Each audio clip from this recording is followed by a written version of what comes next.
네, 최선희 북한 외무성 제1부상이 이달 하순쯤 미국과 대화를 하자 이렇게 제의를 했죠. 이 이후에 멈췄던 한반도 비핵화의 시계가 다시 돌아가는 모양새를 보이고 있습니다. 그리고 트럼프 미국 대통령은 올해 안에 북미 3차 정상회담이 열릴 수 있을 것 같다 이렇게 말을 했습니다. 또 9월 말에 있을 유엔 총회에서는 한미 정상이 다시 만날 것으로 보입니다. 네, 한편 트럼프 대통령과의 의견 마찰로 볼턴 백악관 국가안보보좌관이 전격 경질됐는데요. 트럼프 행정부의 대북 정책 기조에 어떤 영향을 미칠지 주목됩니다. 자세한 내용 이인배 협력안보연구원장, 김열수 한국군사문제연구원 안보전략실장과 함께 짚어보도록 하겠습니다. 두 분 어서 오십시오. 안녕하십니까? 안녕하십니까? 예, 안녕하세요. 추석 잘 보내십니까? 네, 명절 잘 보냈어요. 네. 알겠습니다. 저희가 앞서 짧게 언급한 내용들을 다 지금 이 시간에 다뤄야 될 것 같은데요. 먼저 문재인 대통령 오늘 오전 11시에 청와대 브리핑이 있었는데요. 유엔 총회에 직접 참석을 한다고 그러거든요. 근데 그 이낙연 국무총리가 가는 거 아니냐는 얘기도 나왔었는데 본인이 직접 가는 거 어떤 의미로 저희가 읽을 수 있을까요? 예, 지금 말씀하신 것처럼 22일부터 26일까지 3박 5일 동안 하시고 예. 그리고 이제 24일 날 유엔 총회 연설이 있는데 그 전후로 해서 가는 김에 미국의 트럼프 대통령과 한미 정상회담의 그 가능성이 있는 거죠. 예. 지금 이제 말씀하셨다시피 사실상 이제 미국과 북한과의 실무회담은 거의 기정사실화되어 가고 있잖아요. 네. 그렇게 되면 실무회담을 거치고 나면 트럼프 대통령이 오늘 아침에도 얘기했다시피 그러고 나면은 이제 북미 정상회담으로 가게 되거든요. 예.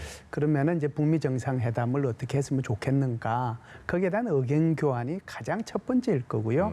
두 번째는 지금 이제 7월 달부터 벌써 이제 2달 넘어 진행이 되고 있는데 일본의 한국에 대한 특정한 물품에 대한 수출 규제 그리고 화이트 리스트에서 한국을 제외한 이 부분 여기에 이제 맞대응해서 우리 한국이 취한 지소미아 종료 문제 이게 지금 남아있는 기간이 아마 9월 24일 전후로 하면은 11월 23일까지니까 예. 2달 정도밖에 안 남았거든요. 어떻게 보면은 이제 유예 기간인데 이번에 이제 가서 그 문제도 같이 논의를 하고 이제 금상첨화라고 한다면 네. 여기 한 단계 더 나아가서 한미일 정상회담까지 이루어진다면 정말 지금 한일 간에 있었던 여러 가지 갈등 문제라든지 그로 인해서 한국과 미국 사이에 있었던 좀 불편한 문제 이런 것들을 한꺼번에 좀 해소하면서 예. 그리고 이제 북미 정상회담의 의제까지 조율하는 아주 이제 성과가 있을 수 있는 그런 회담이 될 수 있겠다.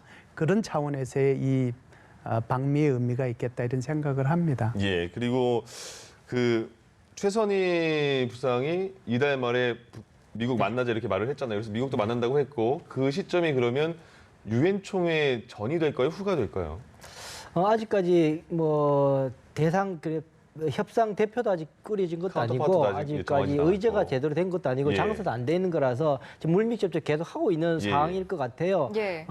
그런데 아직도 그 북한에서 바라고 있는 미국의 태도에 대해서 아직까지 명확하게 나온 거는 아직 공개적으로 나온 건 없어서 예. 어떻게 조율될지는 조금 더 좀 지켜봐야 될 것 같다라는 생각이 좀 듭니다. 제가 여쭤본 이유가 북미 실무회담 전에 유엔 총회가 있는 것과 네. 그 이후에 있는 것과 어떻게 좀 다를 수가 있지 않을까 싶어서요. 그렇겠네요. 예. 일단은 우선 이럴 겁니다. 일단 앞서 말씀해 주신 것처럼 우리 대통령으로서는 이 비핵화 실무 협상에 대해서 미국의 태도, 미국의 새로운 어떤 협상 방식들, 어떤 새로운 카드들에 대해서 조금 더 진전된 모습을 보이기를 원할 겁니다. 예. 그런 것에 대한 우리 대통령께서 가지고 있는 여러 가지 아이디어와 그 협상 전략들을 좀 조언해 주는 그런 쪽에 아마 무게를 많이 둘 것 같고 트럼프 대통령은 오히려 사실은 여러 의제가 많죠. 오히려 더 많이 한국 정부에 대해서 관심을 갖는 부분은 앞서 말씀하신 것처럼 한국과 일본 간의 관계 문제 이것이 미국으로서는 이 인도 태평양 전략도 굉장히 중요한 부분이기 때문에 그것을 잘 조율하기 위해서라도 한국과 일본 간의 관계가 회복되는 그 부분에 대해서 많은 이야기를 조언을 하거나 예. 중재 역할을 하려고 할 가능성이 높다. 예. 뭐 그 두 가지 서로 맞물려 있는 상황이라서 여러 가지 이야기를 해야 되는 상황이고 그렇게 본다면 시기적으로도 괜찮은 시점이다라는 생각이 듭니다. 앞서 말씀하신 실무 협상이 그러면 언제가 더 좋겠느냐 보면 우리로 봤을 때는 한미 정상회담 이후에 해서 해서 미국이 새로운 좀 아이디어를 갖고 움직이는 것이 우리가 지금 사실은 한국하고 북한하고 관계가 별로 북한이 우리는 예. 그렇지 않지만 예. 북한이 지금 전혀 지금 움직이질 않고 있지 않습니까? 우리 한국에 대해서. 그렇기 때문에 그런 상황이기 때문에 아마 한미 정상회담에서 미국의 조금이라도 진전된 협상 카드에 대한 모습을 보이게 된다면 그러면 우리로서는 훨씬 더 남북 간의 대화에도 힘을 받을 수 있는 부분이기 때문에요. 제가 볼 때는 우리 한국 정부로 봐서는 한미 정상 이후에 실무 협상이 열리는 것이 조금 더 좋지 않겠느냐라는 생각을 해보게 됩니다. 예. 네, 시기적인 부분 짚어봤고요. 일단은 뭐 북미 실무 협상이라든지 그 이후에 북미 정상회담까지 기대를 좀 해볼 수 있는 훈풍까지는 아니어도 어떤 흐름을 탔다라고 볼 수 있는 상황인 것 같습니다. 이런 상황에서 지금 트럼프 대통령이 또 볼턴 보좌관을 전격 경질했잖아요. 여기서 읽을 수 있는 메시지가 있을 것 같거든요. 예, 볼턴 보좌관이 경질된 것을 굳이 이제 최선희 부상이 이게 9월 말에 이제 실무회담 할 수 있다라고 얘기했기 때문에 그에 대한 응답으로 보기에는 예. 조금 무리가 있다라고 생각을 해요. 아마 볼턴 보좌관이 해임됐다는 것에 대해서 가장 이제 쌍수를 두고 박수를 칠 사람들은 아마 북한일 겁니다. 왜 예. 그러냐면 볼턴 보좌관은 사실상 지금 죄송합니다. 미국의 관료들 중에서 가장 북한 핵 문제 그리고 이제 전반적인 이게 군축 문제 이런 데 대해서 해박한 지식을 갖고 있는 사람이에요. 왜 그러냐면 2001년부터 2005년까지 미 국무위에서 핵군축 및 국제안보 담당 차관을 했거든요. 그렇기 때문에 아주 뭐 훤해요. 그 문제에 대해서. 예, 예.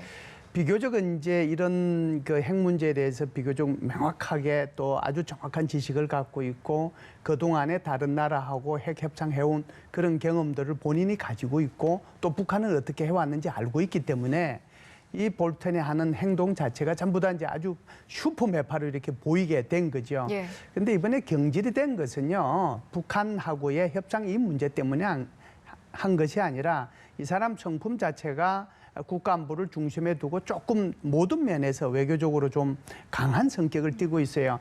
그러다 보니까 베네수엘라 문제 가지고도 한번 트럼프 대통령하고 부딪혔고 예. 이라크하고 그다음에 아프가니스탄에서 철수 문제 가지고도 한번 부딪혔고 예. 시리아의 철수 문제도 부딪혔고 그다음에 이란의 핵 문제하고 베네수엘라 문제 가지고 저기 호르무즈 해역 가지고도 부딪혔고 북한 핵 문제 가지고 부딪혔지만 이게 5개가 다 부딪힌 거예요. 예. 근데 이번에 결정적인 것은 8일 날 며칠 전이죠. 8일 날 원래는 그 아프가니스탄에서 이제 병력 철수를 미국이 검토를 하고 있는데 예. 그러려고 하면은 거기에 지금 반군 세력이 굉장히 문제가 되거든요. 그 반군을 우리는 탈레반이라고 얘기합니다. 그 탈레반의 지도자하고 비밀 회동을 하도록 돼 있었는데 트럼프 대통령이 이것을 이제 공개가 된 거죠, 언론에. 그게 이제 누구 입으로 나갔겠는가? 그 진원지가 이제 볼턴이라고 하는 거죠. 그래서 이제 잘랐는데 그 네. 자르는 시기가 아주 묘하게 그러게요. 예, 8일 날 이 문제가 있어서 잘라야 되겠다고 생각을 했는데 9일 날 저녁에 최선희 부상이 9월 말에 이 실무회담을 하겠다라고 얘기하고 10일 날 트럼프 대통령이 이제 자른다라고 발표를 했거든요. 예. 이게 묘하게 돌아가는데 결론적으로 말씀을 드리면 이걸로 인해서 북한으로 봐서는 아주 박수를 많이 칠 거고 네. 그래서 비핵화에 대한 실무협상 9월 달에 열리는 것은 아주 이제는 뭐 거의 100% 뭐 열릴 거라고 보고 예, 예. 이것의 연장선상에서 트럼프 대통령이 희망하는 올해 내로 미국 3차든 2차든 그걸 우리가 어떻게 붙이든지 간에 예. 정상회담이 열릴 가능성이 훨씬 높아졌다. 이렇게 볼 수 있죠. 예, 일단 앞서 말씀드린 대로 비핵화의 시기가 다시 돌아가는 느낌을 받고 있는데 그러면 일단 북미 실무회담이 열렸다. 최선희 부상이 새로운 계산법을 갖고 나와라 이렇게 말을 하지 않았습니까? 김정은 위원장도 물론 4월 달에 그렇게 말을 했고요. 올해 안에. 근데 미국으로서는 그걸 어떻게 받아들일까요? 이제 최선희가 이제 그런 이야기 하죠. 그러니까는 지금까지 협상 최고위 당국자가 우리가 협상할 준비가 다 되어 있다라는 거에 대해서 유의한다. 예. 두 번째 지금 시간을 많이 주었으니까 그 시간 동안에 우리 한국, 북한의 입장들을 잘 공유해서 고민을 했을 거라고 나는 기대한다. 예. 그래서 표현이 다 나는 이렇게 주어가 나는 기대한다. 나는 그 믿고 있다. 근데 우리는 이런 상황 속에서 그 의제 장소와 시간이 결정되면 우리는 나갈 수 있다. 이래. 그러니까 나는 가다 주어가 우리로 바뀌었군요. 나와요. 예, 예. 그 말이 무슨 말이냐면 최선희가 직접 안 나올 가능성도 있다. 첫 번째. 그러니까 이제 그런 생각이 좀 문구로 보면 오늘 다시 찾아봤어요. 예. 찾아보니까는 다 나는 주어인데 그것만 협상 대표 나가는 부분만 우리는이라고 돼 있더라고요. 예. 이 사람이 직접 안 나올 수도 있겠다라는 생각이 드는 부분이고요. 또 번째 이제 그러면 미국은 어떤 계산법을 들고 나올 수 있을 것인가?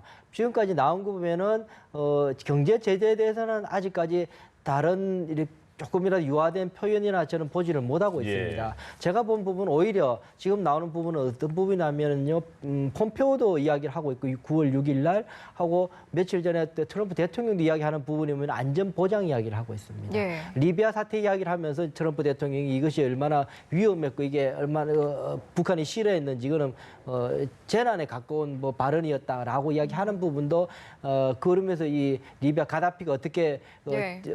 없어졌는가를 이야기하지 않습니까? 네. 그 이야기는 역으로 다시 이야기하면 체제 안전 보장 이야기에 대해서 폼페오가 거의 9월 6일 날 이야기하고 예. 그 이야기를 받았다는 쪽에 본다면 오히려 제가 볼 때는 안전 보장 목적가 핵심 의제가 될 가능성이 높다. 예. 이 문제는 이미 벌써 지금까지 미국하고 북한 간에 굉장히 많은 부분에 아직까지 조율이 되어 있던 부분, 연락 사무소 설치 문제도 그렇고 종전 선언 같은 문제도 여러 꽤 많은 부분들이 합의가 되고 경제 제재들을 북한이 요구하는 바람에 다 깨졌지 않습니까? 예. 하노이 때 그렇다면 다시 돌아가서 지금으로서는 그 부분이 더 중요하게 여겨지는 것 아닌가? 그리고 그러면은 경제 부분에 대한 갑갑함을 어떻게 해결하고 있는가? 이 중국을 통해서 꽤 지금으로서는 꽤 100만 톤 식량 지원도 받기로 했던 것도 있고 예. 등등의 거를 본다 그러면은 꽤 좀 숨통을 좀 트인 상황이기 때문에 예. 그렇다면은 그 시간 동안 안 풀릴 것들 하지 말고 오히려 트럼프 대통령도 적극적으로 나서고 있는 부분들 그 부분을 좀 많이 다룰 가능성이 높다. 그렇게 된다면은 한미 동맹의 굉장히 중요한 부분 고리들이 예. 이번에 약해질 가능성이 높다. 그런 생각이 듭니다. 자, 그럼 김 실장님, 반대로 이제 지금은 미국에서 어떤 걸 가져올까를 여쭤본 건데, 그러면 북한 입장에서는 이번 실무회담에서 뭐 굉장히 많은 욕심은 안 내겠지만은 경제 제재 해제 부분 그리고 안보 체제 그 보장 문제에 대해서 어느 정도를 원하고 있을까요? 그래요. 지금 지난번에 싱가포르 회담을 통해서 예. 뭐 한번 얘기가 됐고, 그다음에 이제 하노이 회담을 통해서 결정적으로 문제가 됐던 것이 영변 플러스 플러스 알파, 알파잖아요. 예. 그럼 그 알파가 뭐냐 하는 것이 네. 핵심이에요. 제가 볼 때는. 그래서 그 알파를 예를 들어서 영변 외의 지역으로 얘기하는 사람들도 있지만 예. 제가 볼 때는 그게 아니고 핵심 고수예요. 그러니까 있는 거 모두 다 어떻게 할 건지 그거 내놔라. 그리고 이제 로드맵이 핵심이라고 보는데 예. 이거 요구하지 말라라고 하는 거거든요. 북한 입장에선. 북한 입장은. 그게 예. 첫 번째고. 두 번째는 이 하노이 회담이 결렬되고 난 뒤에 북한이 바라고 있는 것이 일관되게 지금 오고 있는 게 하나 있어요. 예. 그게 뭐냐면 용호 외무상하고 최선희 부상이 기자회견을 통해 가지고 이렇게 얘기했습니다. 우리한테 필요로 하는 것은 체제 보장이지 이게 지금 뭐 제재 해제니 이런 게 아니다. 그런데 미국이 아직 여기에 대해서 준비가 안 돼 있기 때문에 우리는 비핵화하고 이 제재 해제라고 하는 것을 맞바꾸려고 했었던 거다. 예. 앞으로는 우리는 제재에 대해서 얘기 안 하겠다. 근데 이게 일관되게 김정은의 그 4월 12일 날 국정연설, 시정연설이죠. 시정연설 그 후에 지금까지 변함없이 오는 것은 우리는 제재 해제는 관심이 없다. 우리는 오로지 체제 보장이다. 자, 그러면 체제 보장이 뭘까요? 그러니까요. 뭘 요구하는 거냐? 예. 두 가지예요. 하나는 주한미군이고 하나는 과거 핵이에요. 네. 이게 이제 어마어마한 그 북한의 요구 사항이고 이것을 지금 미국 보고 셈법을 바꾸라고 얘기하는 거고 이걸 들고 나오라고 하는 거거든요. 예. 우린 제재 해제는 난 전혀 관심 없어. 내가 필요로 한 것은 체제 보장인데 이 둘 중에 하나야. 주한미군 철수하든지 그렇지 않으면 과거 핵은 묻지 말아라. 과거 핵은 핵심과 연결이 돼 있네요. 자, 그렇죠. 그거하고 직접 연결이 예, 돼 예. 있는 거죠. 그렇기 때문에 과거 핵이라고 하는 것이 이미 만들어진 거. 이것만 손 안 대면 나머지는 우리 해주겠다라고 하는 거거든요. 여기에 얼마만큼 접점을 찾을지는 저는 알 수는 없지만 예, 예. 계속해서 폼페오 국무부 장관도 그렇고 지금 비건 대표도 요 한 10일, 20일 사이에 지속적으로 똑같이 강조하고 있는 말은 북한의 체제 보장은 바로 비핵화를 해야 체제 보장이 된다. 네. FFVD에는 변함이 없다. 우리는 이것이 목표다라고 어제도 폼페이오 국무부장이 또 얘기했어요. 그렇습니다. 예. 그러니까 여전히 평행선을 달리는데 일단 이런 외부 공개를 통해서는 자신의 최대 목표치를 내는 거고 예. 협상을 하면 아무래도 목표치가 조금씩 줄어들 가능성은 있지요. 예. 그렇군요. 서로- 요한 가지만 네. 조금 예. 좀 짚고 가야 될 게 뭐냐면 예.